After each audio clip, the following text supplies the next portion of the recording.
അങ്ങനെയുള്ള ഒരാള് ജീവിതത്തിൽ മാനസികമായി ഒരിക്കലും തളരില്ല. എവിടെയാണ് ഭഗവാനെ കാണേണ്ടത് എന്നുള്ളത് ഭാഗവതം 5ാം സ്കന്ധം 18-ാം അധ്യായം 13-ാം ശ്ലോകം. ഭാഗവതം 5ാം സ്കന്ധം 18-ാം അധ്യായം 13-ാം ശ്ലോകം. പഞ്ചമം നിങ്ങളുടെ കയ്യിലുണ്ടല്ലോ, ഫസ്റ്റ് പോലെ 5ാം സ്കന്ധം 18-ാം അധ്യായം 13. കിട്ടിയ ആർക്കെങ്കിലും?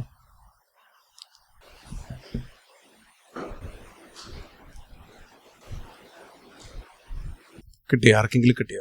ഭാഗവതം 5ാം സ്കന്ധം 18-ാം അധ്യായം കിട്ടിയോ? എന്താണ് ആ ശ്ലോകം? ഹരീഹി സാക്ഷാൽ ഭഗവാൻ ശരീരിണം. ഹരീഹി സാക്ഷാൽ ഭഗവാൻ. ആ ശ്ലോകം ആദ്യം മനസ്സിലാവും. ഹരീഹി സാക്ഷാൽ ഭഗവാൻ. ഹരി ആരാണ്? ഭഗവാനാണ്.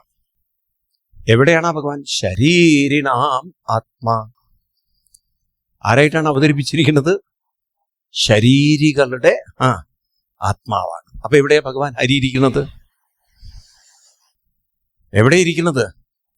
ഒരു വിഗ്രഹമായിട്ടാണ് അവതരിപ്പിച്ചിരിക്കുന്നത്. ശരീരിനാം ആത്മാ. എന്നിട്ട് നമുക്ക് മനസ്സിലാക്കാൻ ഒരു ഉദാഹരണം പറയാം. ഹരീഹി സക്ഷൽ ഭഗവൻ ശരീരിനാം ആത്മാ ചഷാണാമിവ തോയമിപ്സിതം. ചഷാണം തോയം, അതായത് വെള്ളത്തിലാണ് മത്സ്യം. മത്സ്യത്തിന് നിലനിൽക്കണമെങ്കിൽ എന്ത് വേണം? ഇതുപോലെയാണ്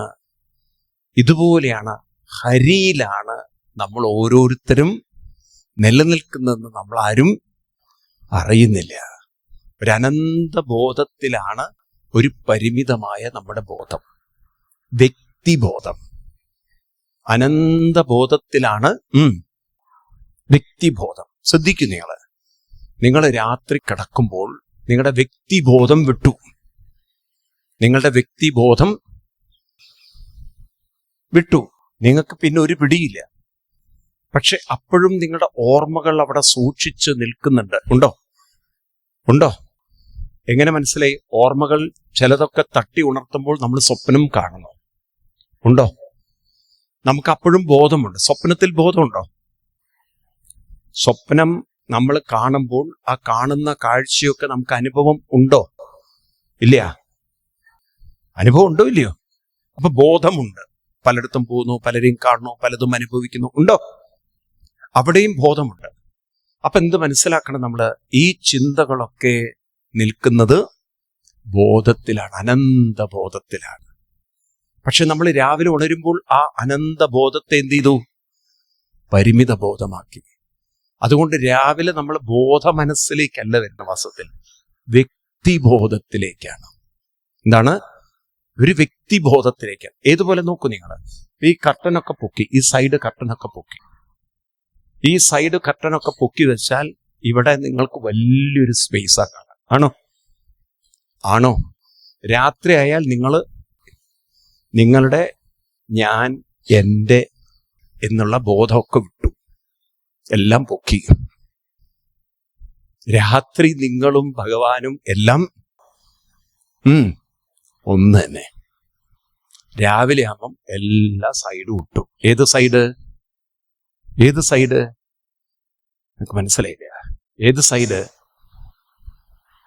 പരിമിതം. ഏതൊക്കെയാണ് പരിമിതം? ഞാൻ, എൻ്റെ ഇഷ്ടം, അതിലേക്ക് നമ്മൾ ഒതുങ്ങിക്കളഞ്ഞു. അപ്പൊ നമ്മൾ വ്യക്തിയായി. ഇത്രയുള്ളൂ കാര്യം. മനസ്സിലാവുണ്ടോ? ഇനി നമ്മൾ ബോധപൂർവം ഈ കുഴിയിൽ നിന്ന് പുറത്ത് കടക്കണം. സംസാരകൂപതിതുത്തരണാവലംബം കേഹം ജുഷാ മനസി ഉദിയൽ സദന്ന. ഇതാണ് ഗോപികൾ പറയുന്നത്. ഞങ്ങളൊരു സംസാരകൂപത്തിൽ വീണ് കിടക്കുകയാണ്, അതിന്ന് ഞങ്ങൾക്ക് പുറത്ത് കിടക്കണം. സംസാരസാഗരേ മഗ്നം ദീനമ്മാം കരുണാനിധേ കർമ്മഗ്രാഹഗൃഹീതംഗം മാമുദ്ധരപവർണവ. ഇതാണ് ഭാഗവതത്തിന്റെ പ്രതിജ്ഞ.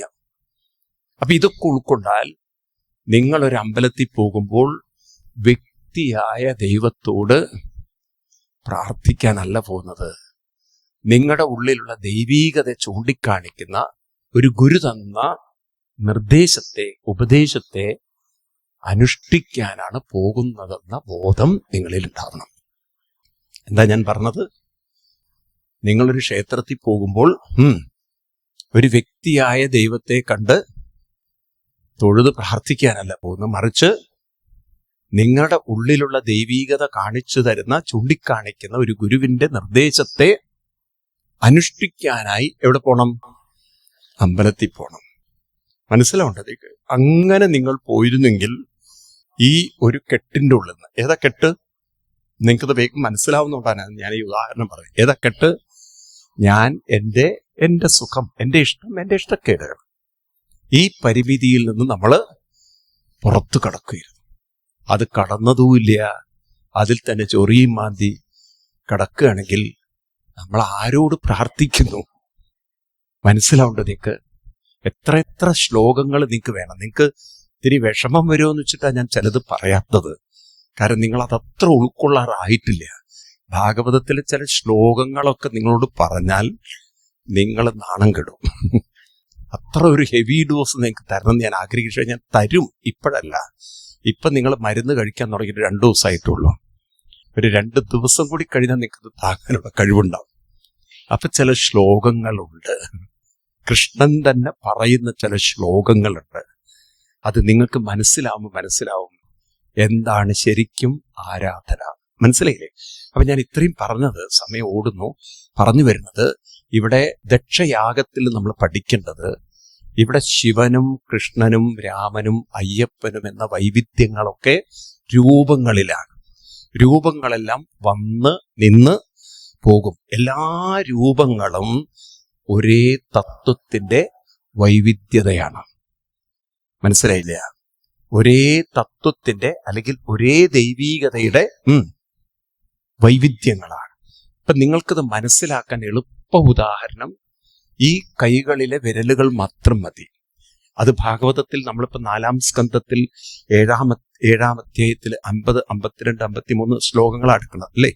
അവിടെ പറയും, യഥാ പുമാന്നസ്വാംഗേഷു ശിരപ്പാണ്യാദിഷു കുജിൽ. 4-ാം സ്കന്ധം 7-ാം അധ്യായം 54-ാം ശ്ലോകം. യഥാ പുമാന്നസ്വാംഗേഷു ശിരപ്പാണ്യാദിഷു കുജിൽ പാരക്യ ബുദ്ധിം കുരുതേ തഥാ ഭൂതേഷു മത്പര. എന്താ പറയുന്നത്? എപ്രകാരമാണോ ഒരാള് അംഗേഷു, നിങ്ങളുടെ ശരീരത്തിലേക്ക് നോക്കൂ. നിങ്ങൾ അറ്റ്ലീസ്റ്റ് നിങ്ങൾ കൈകളിലേക്ക് നോക്കൂ. ഈ 10 വിരലിന്റെയും വിരലടയാളം ഒന്നിൽ നിന്നൊന്ന് വ്യത്യസ്തമാണോ അതോ സിമിലർ ആയിരിക്കുമോ? വ്യത്യസ്തമാണ്. ഈ വ്യത്യസ്തമായ വിരലടയാളമുള്ള ഈ കൈകളിലൊക്കെ, ഈ വിരലുകളിലൊക്കെ ഞാനെന്ന ഒരു വ്യക്തിയല്ലേ ഉള്ളൂ? ആണോ? ഇപ്പൊ ഞാൻ തന്നെ, എന്റെ വിരലുകൾ ഓരോന്നിന്റെയും വിരലടയാളം അവർക്ക് പറയൂ വ്യത്യസ്തമാണ്. ഇത് അംഗീകരിക്കാൻ പറ്റുമോ? ഇതങ്ങോട്ട് നിങ്ങൾ വിപുലമായി കണ്ടാൽ മതി. ഒരേ ശക്തി തന്നെയാണ് ഈ 800 കോടി ജനങ്ങളുടെയും ഉള്ളിൽ പ്രവർത്തിക്കുന്നതെന്ന് മനസ്സിലായാൽ ശക്തി ഒന്നാണ്. പക്ഷെ അതിന്റെ മാനിഫെസ്റ്റേഷൻ, അതിന്റെ പ്രകടനം, അതിന്റെ അപ്പിയറൻസ് പറയൂ വ്യത്യസ്തമാണ്. സമ്മതാണല്ലോ? ആണോ? അപ്പൊ ശിവൻ ജീവിച്ചാലും കൃഷ്ണൻ ജീവിച്ചാലും എല്ലാവരും വാസ്തവത്തിൽ ഉള്ളിന്റെ ഉള്ളിൽ എല്ലാവരും ഒന്ന് തന്നെയാണ്. കാരണം ഒരേ ബോധം, ഒരേ ശ്വാസം. ആണോ? പക്ഷെ എന്താ അവര് നമ്മളും വ്യത്യാസം? അവര് ഹാളിന് പുറത്താണ്, നമ്മൾ ഹാളിനകത്താണ്. ഏത് ഹാള്? തലയിൽ ഉറപ്പിക്കണം. ഏത് ഹാള്? ഇത് നിങ്ങൾക്ക് എളുപ്പം മനസ്സിലാവും ഈ എക്സാമ്പിള്. അതുകൊണ്ടാണ് ഞാൻ ഇത് ആവർത്തിക്കും. ഏത് ഹാള്? ഞാൻ ഈ 4 വാളുകള്, ഞാൻ എന്റെ ഇഷ്ടം, എന്റെ ഇഷ്ടക്കേട് ഇല്ലേ? ഞാൻ അപ്സെറ്റ് ആവുന്നത് എന്റെ ഇഷ്ടമില്ലായ്മ വരുമ്പോഴാണ്. ആണോ? എന്റെ ഇഷ്ടങ്ങളൊക്കെ നടക്കുകയാണെങ്കിൽ എനിക്ക് ജീവിതം സുഖമാണ്. ആണോ? ഞാൻ വിചാരിച്ച പോലുള്ള കംഫർട്ടുകളും, ഞാൻ വിചാരിച്ച പോലുള്ള ഭക്ഷണവും, ഞാൻ വിചാരിച്ച പോലുള്ള സൗകര്യങ്ങളും, ഞാൻ വിചാരിച്ച പോലെ ഞാൻ പുറത്തിറങ്ങുമ്പോൾ മഴ ഉണ്ടാവരുത്, എല്ലാം എന്റെ ഇഷ്ടത്തിനനുസരിച്ച് നടക്കണേ. ലോകത്ര സുന്ദരം. ഞാൻ ഇഷ്ടപ്പെടുന്ന ഒരു ഭാര്യ എന്നോടൊന്നും മിണ്ടരുത്, ഞാൻ പറയണതൊക്കെ കേൾക്കും വേണം. അങ്ങനെ ഒരു മനുഷ്യനെ കിട്ടുമോ? ഒരാൾക്ക്? പറയൂ. ഇല്ല. അപ്പം നമുക്ക് പ്രതികൂലവും അനുഭവിക്കണം, വേണം. അപ്പൊ ഞാൻ പറയും ജീവിതം ശരിയല്ല, എനിക്കിഷ്ടമില്ലാത്ത ജോലി, എനിക്കിഷ്ടമില്ലാത്ത ഭാര്യ, എനിക്കിഷ്ടമില്ലാത്ത ഭർത്താവ്, എൻ്റെ മക്കൾ ഞാൻ വിചാരിക്കുന്ന പോലെ. ഇതിങ്ങനെ പറഞ്ഞുകൊണ്ടിരുന്നാൽ അവിടെ ഇരുന്ന് ചൊറി പറയുകയുള്ളൂ. ആണോ? അപ്പൊ നമുക്കെല്ലാം ഇഷ്ടപ്പെട്ടത് കിട്ടുന്ന ഒരു ലോകം പറയൂ വരാൻ പോകുന്നില്ല. ഇനിയിപ്പോ നിങ്ങൾക്ക് എല്ലാം കിട്ടിയാലും കാലം പറയും, കണ്ണു കുറെ കണ്ടില്ലേ മതി പണിയുന്നു, കാത് കുറെ കിട്ടില്ലേ മതി. ഓരോ സ്പെയർ പാർട്സും വീക്കാക്കും. ആര്? കാലം. ചെയ്യോ? കുറെ കഴിഞ്ഞാൽ പറയും മുട്ടൊക്കെ ഒന്ന് മാറ്റിവെക്കാറായി. മനസ്സിലായില്ലേ? ഓരോ സ്പെയർ പാർട്സുകളുടെയും ശക്തി ഉറക്കെ പറയൂ കുറയും. അപ്പൊ പിന്നെ നിങ്ങൾ പ്രതീക്ഷിച്ച ജീവിതം ഇവിടെ കിട്ടുമോ? പറയൂ. അപ്പൊ നമ്മൾ എന്ത് മനസ്സിലാക്കണം? ഈ വ്യക്തിയെ നമുക്ക് നേരെയാക്കാൻ പറ്റില്ല, ഈ ലോകത്തെ നമുക്ക് അനുകൂലാക്കാൻ പറ്റില്ല. പക്ഷെ നമുക്ക് സുഖം എങ്ങനെ അനുഭവിക്കാം? ഉപാസനകളിലൂടെ. ഈ കെട്ടിന് അപ്പുറത്തേക്ക് കടന്നാൽ പരമാനന്ദം. അതിനെന്ത് വേണം? അത്രയും നമുക്ക് ഉപാസന വേണം. ശ്രദ്ധയോടെ ജപിക്കാൻ പഠിക്കണം. മനസ്സിലായില്ലേ? അങ്ങനെ ശീലിക്കുമ്പോൾ ഈ 4 കെട്ടിനപ്പുറത്തേക്ക് കടന്നു. അതായത് നിങ്ങൾക്ക് മനസ്സിലായി, ഞാൻ എൻ്റെ ഇതൊക്കെ നിൽക്കുന്നത് സ്വതന്ത്രവും അനന്തവും പൂർണ്ണവുമായ ഒരു ബോധത്തിലാണ്. മനസ്സിലായില്ലേ? ഏത് പരിമിതവും നിൽക്കുന്നത് ഒരു സ്വതന്ത്രവും അനന്തവുമായ ഒന്നിലാണ്. ഈ സ്പേസ് അത് സ്വതന്ത്രമാണ്, ആണോ? അനന്തമാണ്, ആണോ? അതിലാണ് ഈ വാള് കിട്ടിയിരിക്കുന്നത്. ഇതുപോലൊരു അനന്തവും സ്വതന്ത്രവുമായൊരു ബോധം നമ്മളിലുള്ളത് കൊണ്ടാണ് ശ്രദ്ധ എങ്ങോട്ട് വേണമെങ്കിലും നമുക്ക് തിരിക്കാൻ സാധിക്കണം. നോക്കൂ, നിങ്ങളുടെ ഇഷ്ടങ്ങളിലേക്ക് ശ്രദ്ധ തിരിക്കാം. അതല്ല, നിങ്ങളുടെ ശ്രദ്ധയെ അനുഷ്ഠാനത്തിലേക്ക് തിരിച്ച് നിങ്ങളുടെ മനസ്സിനെ അനുഷ്ഠാനത്തിലേക്ക് ചേർത്തുറപ്പിച്ച് നിങ്ങൾക്ക് ഈ കടമ്പകളിൽ നിന്നും പുറത്തു കിടക്കാം. പക്ഷെ അതത്ര എളുപ്പമല്ല. എന്തുകൊണ്ട്? ഒരിക്കലും നിങ്ങളുടെ ശ്രദ്ധ, നിങ്ങളുടെ മനസ്സ് അനുഷ്ഠാനത്തിൽ ഉറക്കില്ല. അതെന്തുകൊണ്ടാണ് ഉറക്കാത്തത്? കാരണം അതിൻ്റെ ഇഷ്ടാനിഷ്ടങ്ങൾ വേറെയാണ്. ഇഷ്ടാനിഷ്ടങ്ങൾ ഇന്ദ്രിയങ്ങളുമായി ബന്ധപ്പെട്ടതാണ്. ഏതാണ്? ഇന്ദ്രിയങ്ങൾക്ക് അതീതമായി ഒരു നാമത്തിൽ മനസ്സിനെ ഉറപ്പിക്കാൻ ആര് വിജയിച്ചു, അവര് രക്ഷപ്പെട്ടു. കാരണം അവര് ഈ പടിക്കപ്പുറത്ത് കടന്നവരാണ്. മനസ്സിലാവുണ്ടോ? അതത്ര എളുപ്പമല്ല. കുറെ മെനക്കെടണം അതിന്. ഈ മെനക്കെടലാണ് പലർക്കും. സത്യം പറഞ്ഞാൽ നമുക്ക് നേരത്തെ ഈ ഐഡിയ കിട്ടിയിരുന്നെങ്കിൽ മെനക്കെടൽ നേരത്തെ തുടങ്ങി വെക്കാമായിരുന്നു, പടി കുറെ കയറാമായിരുന്നു. അതുകൊണ്ടാണ് പടിയാറും ഒരു പടിയല്ല കയറാൻ, പടികൾ കയറാനുണ്ട്, പടി കയറാനുണ്ട്. ഈ പടി കയറൽ അത്ര എളുപ്പല്ല.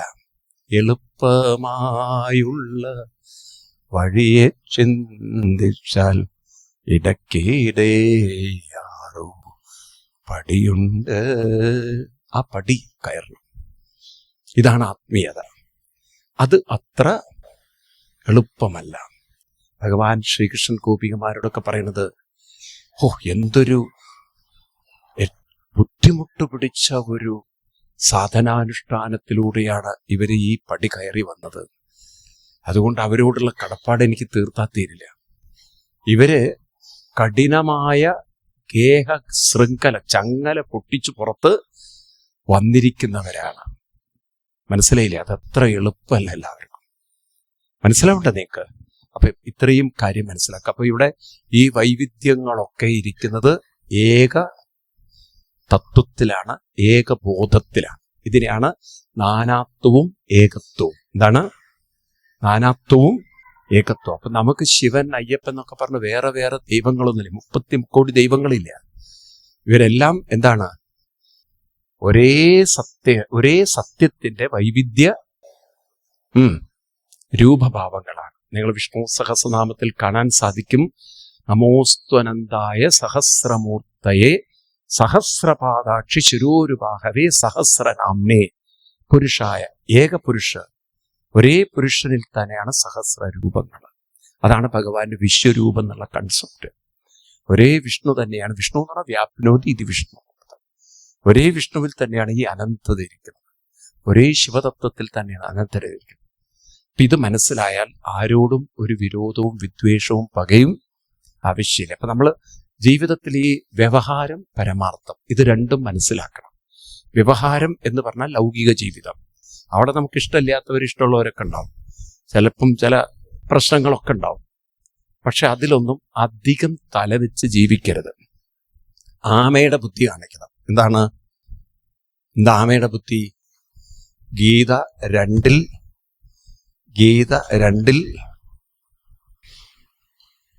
48 52 അറിയില്ല.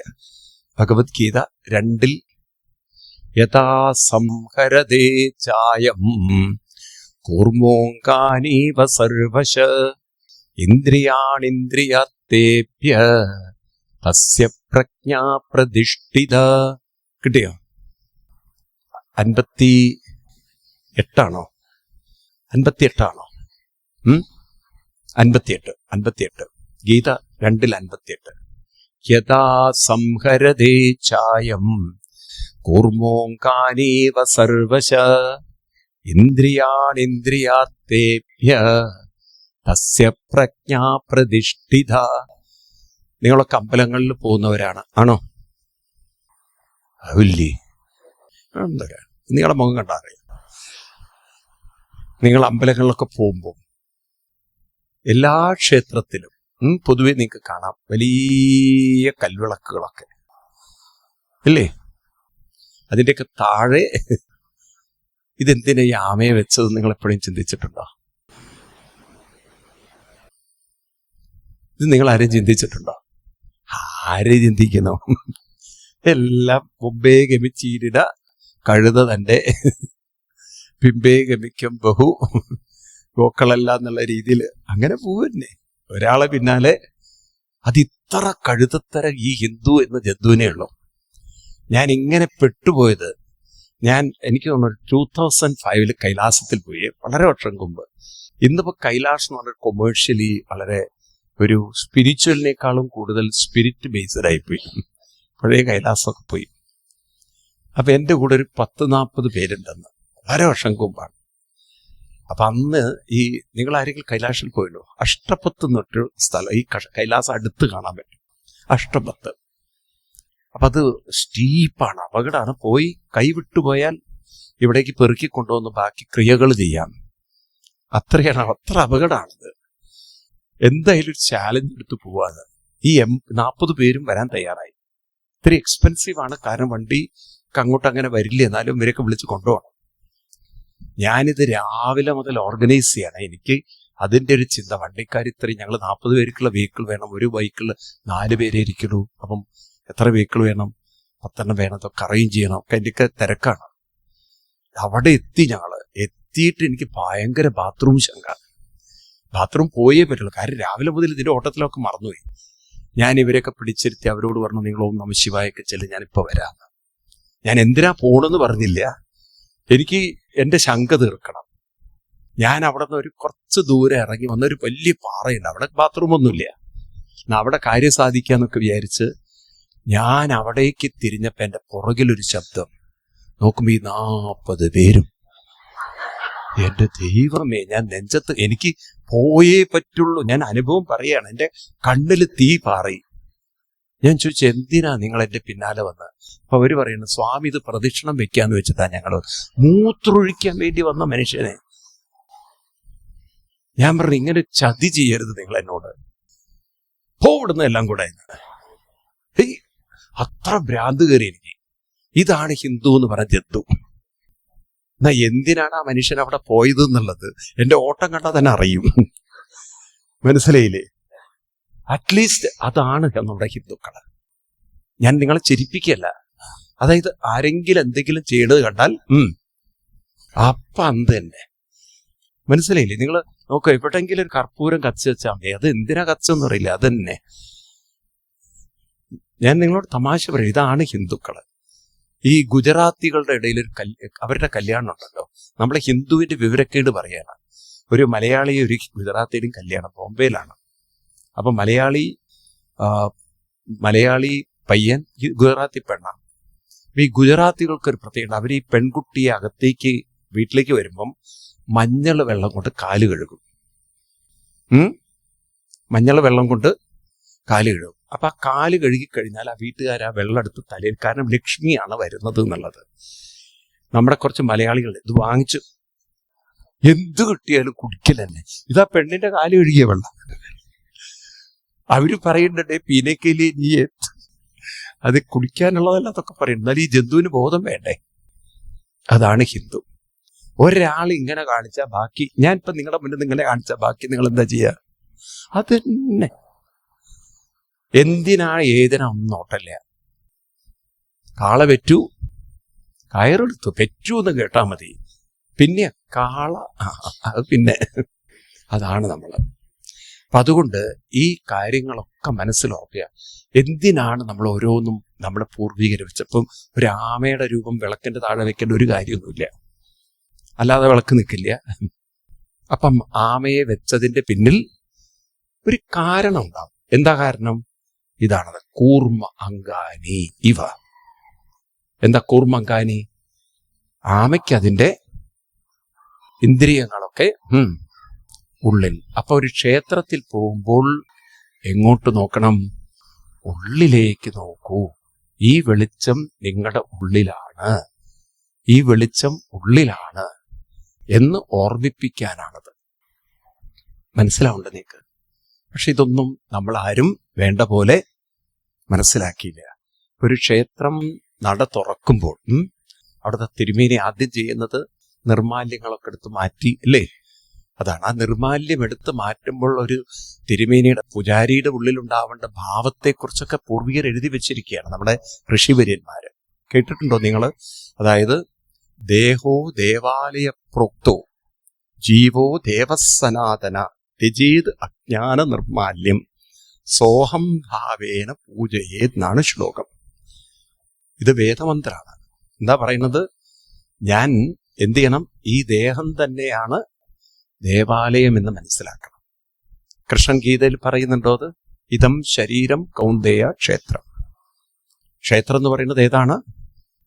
ഈ ശരീരമാണ് എന്ന് കൃഷ്ണൻ പറഞ്ഞിട്ടുണ്ടോ? അതറിഞ്ഞാലല്ലേ മനസ്സിലാവുള്ളൂ. ഗീത 13 1. ഇതം ശരീരം കൗന്ദേയ ക്ഷേത്രം.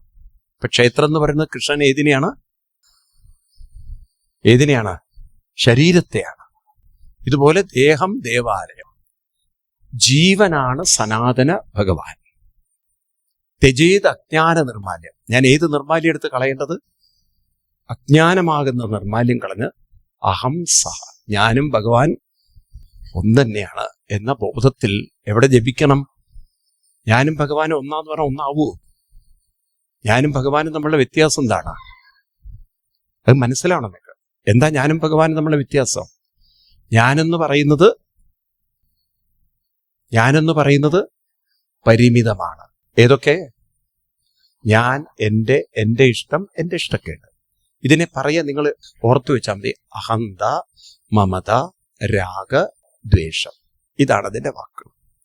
ഇതാണ് നമ്മളെ പരിമിതരാക്കുന്നത്. ഏതെല്ലാം? അഹന്ത, ഞാനെന്ന ഭാവം. 2 മമത, എൻ്റെ. ഇവരൊക്കെയാണ് എൻ്റെ. മനസ്സിലായില്ലേ? ഞാനെന്നൊക്കെ പറയുന്നത് നിങ്ങൾക്ക് അർത്ഥമാവോ അറിയില്ല. ഞാൻ നേരത്തെ പറയാം, എൻ്റെ കുലം, എൻ്റെ പഠിത്തം, എൻ്റെ സമ്പത്ത്, എൻ്റെ പൊസിഷൻ, ഇതൊക്കെയാണ് ഞാൻ അങ്ങനെ എന്നെ പൊക്കി വെച്ചിരിക്കുകയാണ്. അതുകൊണ്ടാണ് നിങ്ങളെ കളിയാക്കിയ, നിങ്ങളെ പരിഹസിച്ചാൽ, നിങ്ങളെ നിന്ദിച്ചാലൊക്കെ നിങ്ങൾക്ക് കൊള്ളുന്നത്. കാര്യം നിങ്ങൾ ആരൊക്കെയോ ആണെന്നുള്ളത് നിങ്ങൾ ഉറപ്പിച്ചു വെച്ചു. മനസ്സിലായില്ലേ? നിങ്ങൾക്ക് കൊള്ളുമോ ഇല്ലയോ? ഇപ്പൊ നിങ്ങളെ മുഖത്ത് നോക്കിയിട്ട് പട്ടി എന്ന് വിളിച്ചാൽ നിങ്ങൾക്ക് കൊള്ളുമോ? നിങ്ങൾക്ക് കൊള്ളു? എനിക്ക് കൊണ്ടിട്ടില്ല. ഞാൻ എവിടെയത്, എൻ്റെ കൂടെ ഒരു ബോംബെയിൽ നിന്നൊരു ഫാമിലി വന്നു. അപ്പൊ ഈ അവിടുത്തെ പിള്ളേരൊക്കെ മലയാളം പഠിക്കുന്നതൊക്കെ, ബോംബെയിലൊക്കെ പഠിക്കുന്ന പിള്ളേർ അധികം ഹിന്ദി അല്ലേ. അപ്പൊ അവര് കുറച്ചേ പറഞ്ഞല്ലോ. നമ്മളെപ്പോലെയല്ല. നമ്മൾ ശരിക്കും പറയാം, അവര് കുരച്ചിട്ടേ പറയില്ല. അപ്പൊ ഇവൻ എന്തോ കാര്യത്തിന് ചാടിയപ്പോ എൻ്റെ കാല് നല്ലൊരു ചവിട്ടി. അപ്പൊ ഞാൻ കാല് വലിച്ചപ്പോ എന്നോട് എന്താ പട്ടിയെന്ന്. ചവിട്ടിയതും പോരാ, മുഖത്ത് നോക്കി ചോദിക്കും എന്താ പട്ടിയെന്ന്. അത് കൊള്ളേണ്ട വല്ല കാര്യമുണ്ടോ? കൊള്ളേണ്ട വല്ല കാര്യമുണ്ടോ? കാരണം അവർ കുരച്ചേ സംസാരിക്കുള്ളൂ. മനസ്സിലായില്ലേ? അപ്പൊ അതുകൊണ്ട് ഇതൊന്നും കൊള്ളേണ്ട യാതൊരു കാര്യമില്ല. അതാ കുട്ടി ഭാഷ അതല്ലേ. അപ്പൊ ഇങ്ങനെ നമ്മളെ ജീവിതത്തെ ലൈറ്റായിട്ട് എടുത്തു കഴിഞ്ഞാൽ ജീവിതം ഒരു രസമാണ്. നല്ലതും കേൾക്കും, ചീത്തതും കേൾക്കും, ജീവിതത്തിന്റെ ഒരു ഭാഗമാണ്. ഓക്കെ, പറയട്ടെ. അപ്പൊ ഈ 4 പരിമിതിയിൽ നമ്മൾ പെട്ടുപോയാൽ അതിന്റെ പേരാണ് നമ്മുടെ വ്യക്തിത്വം. എന്നാൽ ഈശ്വരനോ? ഈശ്വരൻ ആരാണ്? ഈ 4 കെട്ടുകൾക്ക് അപ്പുറമുള്ള അനന്തമാണ്, പൂർണ്ണം, സനാതനം. ആരാണ്? പൂർണ്ണബോധം, സാന്ദ്രാനന്ദാവബോധം. നാളെ നമുക്ക് കൂടുതൽ പഠിക്കാൻ ഭഗവാനെ നിർവചിക്കുന്ന ശ്ലോകങ്ങളൊക്കെ ഉണ്ട്. വ്യാസഭഗവാൻ കൃഷ്ണനെ നിർവചിക്കുന്നത് പറയും, ഓം നമസ്തുഭ്യം ഭഗവതേ വാസുദേവായ വിഷ്ണവേ പുരുഷായ ആദിബീജായ പൂർണ്ണബോധായ തേ നമ എന്ന ശ്ലോകങ്ങളൊക്കെ ഭാഗവതം ദശമസ്കന്ധം 10-ാം അധ്യായം 59-ാം അധ്യായം 27-ാം ശ്ലോകത്തിലൊക്കെ പറയും. ഇങ്ങനെ ധാരാളം ശ്ലോകങ്ങളുണ്ട്. ഒക്കെ നാളെ നമുക്ക് കാണാം. അപ്പൊ ഇത്രയും ഓർത്തു വയ്ക്കുക. അപ്പൊ ഇവിടെ ഈ ശിവനും വിഷ്ണുവും അയ്യപ്പനും ഒക്കെ എല്ലാവരും ഒരേ ബോധമാണ്. എന്താണ്? അങ്ങനെ അവരെ വേറെ വേറെയായി നിങ്ങൾ കാണുന്നു എങ്കിൽ നമ്മൾ മനസ്സിലാക്കണം, നമ്മുടെ ജീവിതത്തിൽ നമ്മൾ ആത്മീയതയിൽ ഒരു ചുക്കും മനസ്സിലാക്കിയില്ല.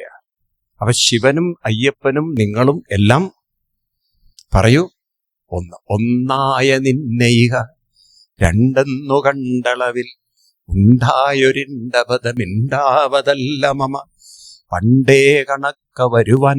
പണ്ടേ കണക്കെ വരണം. നിൻ കൃപാവലികളുണ്ടാക നാരായണായ നമ. ഇപ്പൊ എല്ലാം ഒന്നാണെന്നൊരു, എല്ലാം എന്നിൽ തന്നെ എന്നുള്ളൊരു ബോധം എൻ്റെ ഉള്ളിൽ ഉറയ്ക്കണം. നാരായണ ഗുരുദേവന്റെ ആത്മോപദേശ ശതകത്തിൽ പറയും, അദ്ദേഹത്തിന്റെ വരികൾ ആത്മോപദേശ വളരെ മനോഹരമായിട്ടുള്ള കൃതിയാണ്. അവിടെ പറയും, പരയുടെ പന്നുകർന്ന ഭാഗ്യവാന്മാർക്ക് ഒരു നൂറ്റാണ്ടരനൊടി നിമിഷം പോലെ തോന്നും അറിവ് അപരാ പ്രകൃതിക്കു വിധേയമായാൽ ഒരു അരനൊടി ഒരു നൂറ്റാണ്ടുപോലെ തോന്നും. ഈ ഒരു രസം നിങ്ങൾക്ക് പിടികിട്ടിക്കഴിഞ്ഞാൽ, എല്ലാം നിങ്ങളിലാണെന്ന ബോധം വന്നാൽ നിങ്ങൾക്ക് സമയം പോകുന്നത് പോലും അറിയില്ല. അല്ലെങ്കിൽ നിങ്ങൾക്ക് തോന്നും ഈ ദൈവത്തിനേക്കാളും നല്ലത് മറ്റേ ദൈവമാണ്. എന്തായാലും ഈ ഒരു കഥയിൽ നിന്ന് നമുക്ക് പഠിക്കേണ്ടത്, ദക്ഷനിലൂടെ നമ്മൾ പഠിപ്പിക്കുകയാണ്, നാം ആരോട് വിദ്വേഷം വെച്ചിട്ടും കാര്യമില്ല. അപ്പൊ വ്യവഹാരത്തിൽ നമുക്ക് ഇഷ്ടാനിഷ്ടങ്ങൾ ഉണ്ടാവും. പക്ഷെ ആന്തരികമായി നമ്മൾ ആമയെപ്പോലെ ഉൾവലിഞ്ഞ് ഉള്ളിലേക്ക് ഉറപ്പിച്ച് ജപിച്ച് മനോബലം നേടിയാൽ ആര് നമ്മളെ ഡിസ്റ്റർബ് ചെയ്താലും അതൊന്നും നമ്മളെ പറയൂ സാധിക്കില്ല. പറയേണ്ടവര് പറയും, ഇല്ലേ? പറയേണ്ടവര് പലതും പറയും. അതൊന്നും നമുക്ക് കൊള്ളരുത്.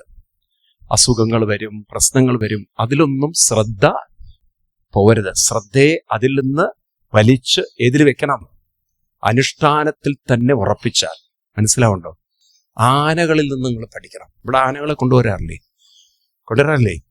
അപ്പൊ ഈ വഴിയിലൂടെയൊക്കെ, ഇടവഴിയിൽ റോഡിലൂടെയൊക്കെ ആന വരുമ്പം ഈ നാട്ടിലുള്ള പട്ടികളൊക്കെ ഞാൻ കണ്ടു കുരയ്ക്കും. ഉണ്ടോ ഇല്ലയോ? എന്നാൽ ഏതെങ്കിലും ആന ഇന്ന് വരെ നിനക്കെന്താ കാര്യം? ഇപ്പൊ പട്ടി അവിടുന്ന് ഒരു ആന അങ്ങനെ നിന്ന് നോക്കിയ ചരിത്രം ഉണ്ടോ? ആന മൈൻഡിയിൽ കുരയ്ക്കപ്പ ഒരു മൈൻഡ് ചെയ്ത പട്ടിക്കൊരു വിഷമം, എന്നാലും തന്നെ നോക്കിപ്പോയിക്കൂടായിരുന്നില്ലേ? ഒരു ലേശം ഒരു റെസ്പെക്ട് എന്നോട് കാണിച്ചത്. മനസ്സിലായില്ലേ? ആന അതിന്റെ ആ ഒരു മെഗ്നാനിറ്റി, അതിന്റെ ഒരു ഗ്രേറ്റ്നെസ് അല്ലേ? അങ്ങനെ ഞങ്ങളുടെ ചെവിയും വീശി ആന തുമ്പിക്കൈ അത് പോകുന്ന പോലെ അങ്ങനെ ജീവിതത്തെ കാണാൻ സാധിച്ചാൽ, പറയേണ്ടവര് പറയും, കുരയ്ക്കേണ്ടവര് കുരയ്ക്കും, ബഹളം വെക്കും. അത് മൈൻഡ് ചെയ്യാതെ, അതിൽ ശ്രദ്ധ പോവാതെ അനുഷ്ഠാനത്തിൽ ശ്രദ്ധ വെച്ച് പോകുന്നവരെ ആർക്ക് തളർത്താൻ പറ്റും? പക്ഷേ അതിലേക്കും ഇതിലേക്കും ശ്രദ്ധ പോകുമ്പോൾ അവരങ്ങനെ പറഞ്ഞു, ഇവരങ്ങനെ പറഞ്ഞു. അനുഭവിച്ചോ? ദക്ഷൻ അതാണ്. നല്ലൊരു മനുഷ്യന്റെ തല പോയി ആടിന്റെ തല വന്നു. അതുപോലെ അധപ്പതനം നമുക്ക് ഉണ്ടാവരുത്. മനസ്സിലായില്ലേ? നല്ലൊരു മനുഷ്യ ജീവിതം അവസാനം ദുരിതവും ദുഃഖവും വേദനയും കൊണ്ട് തളർത്തരുത്. ഈ മനുഷ്യ ജീവിതം കൊണ്ട് മനസ്സിനെ നിങ്ങൾക്ക് കിട്ടിയ ഏറ്റവും വലിയൊരു നിധിയാണ് ശ്രദ്ധ. എന്താണ്? അതിനെ നിങ്ങൾ ഏതിലേക്ക് തിരിക്കണം? അനുഷ്ഠാനത്തിലേക്ക് തിരിച്ച് ഉറപ്പിച്ച്. നിങ്ങളുടെ ജോലി അരക്കല. പണ്ടൊക്കെ അരി കെട്ടിയിട്ടില്ലേ? അരി കെട്ടിയിട്ടുണ്ടോ? എത്ര പേര് അരി കെട്ടിയിട്ടുണ്ട്? ഈ ഉഴുന്നാട്ടുന്ന സമയത്ത് ഉഴുന്ന് പറഞ്ഞ അനുസരിക്കോ? ഉഴുന്ന് പറഞ്ഞ അനുസരിക്കോ? എന്ത് ചെയ്യും? ഉഴുന്ന് എന്ത് ചെയ്യും? തെറിച്ച് തെന്നി പോവും. ഉണ്ടോ? എന്നാ നിങ്ങൾ വിട്ടുകൊടുക്കോ? എന്ത് ചെയ്യും? കറക്കിക്കൊണ്ടേയിരിക്കും. കൈ കൊണ്ട് മാടും, അല്ലേ? അതിലേക്കാക്കും. ആണോ ഇല്ലയോ? അങ്ങനെ കറക്കി കുറെ കഴിഞ്ഞ് ഇത്തിരി വെള്ളം ചേർക്കുമ്പം ഉഴുന്ന് പറയും, ശരണാഗതി, ഞാൻ വിട്ടു തന്നു. അത് കുറെ കഴിഞ്ഞാൽ പൊടിയും, കുറെ കഴിഞ്ഞാൽ പേസ്റ്റ് ആവും. ഉണ്ടോ? പറയൂ. ഇപ്പോഴത്തെ ഉഴുന്ന് നിങ്ങളുടെ മനസ്സാണ്. നിങ്ങളുടെ അത് തെറിച്ച് പോവാണ്. കാരണം അതിന്റെ കയ്യിലിരിപ്പുണ്ട്. അതിനെന്ത് ചെയ്യണം? ഒരു നാമത്തിൽ അരച്ച് ചേർക്കാൻ പറ്റിയാൽ പിന്നത് പോവില്ല. അപ്പൊ മനസ്സും നാമവും ശ്രദ്ധയോടെ നാമം ജപിച്ചുറപ്പിക്കണം. അങ്ങനെയുള്ള ഒരാള് ജീവിതത്തിൽ മാനസികമായി ഒരിക്കലും തളരില്ല. അതാണ് ഈശ്വരത്വം പ്രാപിക്കാനുള്ള വഴി.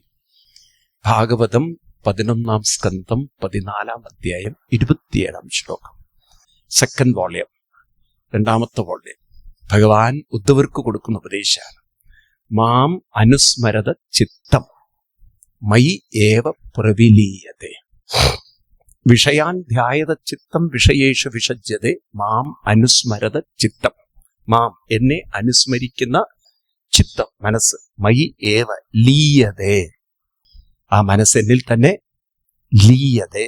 ലീയതേ പറഞ്ഞാൽ ലയിച്ചു ചേരും. അത് ഭഗവാനിലേക്ക് എത്തും. ഈ ഒരു വഴിയാണ് നമുക്ക് നേടാനുള്ളത്. അതിനുള്ള ശ്രദ്ധയുണ്ട്. നാമം ചൊല്ലാൻ നമുക്ക് സാധിക്കും. ഉണ്ടോ? പണിയെടുക്കണം, മെനക്കെടണം. ആര് ചെയ്യണം? നമ്മൾ ചെയ്യണം. ഇത് നിങ്ങൾക്ക് വേറെ വഴിയില്ല. രക്ഷപ്പെടാൻ വഴിയുണ്ട്. പക്ഷെ ഇതത്ര എളുപ്പമല്ല. ഉഴുന്നിന്റെ കാര്യമൊക്കെ ഈ ഉഴുന്ന് ശരിയാവില്ല. ഇതെത്ര പറഞ്ഞാലും കേൾക്കില്ല. ഇത് അപ്പോഴേക്ക് 100 കാര്യത്തിൽ തലയിടും. ആണോ? അത് പ്രായമാവും തോറും അതിന്റെ കുരുത്തക്കേട് കൂടി വരും. ആ ഉഴുന്നിന്റെ കട്ടി കൂടും, വാശി കൂടും. അപ്പൊ അതിനെയാണ് നമുക്ക് മെരുക്കി നമ്മുടെ അടുത്തേക്ക് കൊണ്ടുവരേണ്ടത്.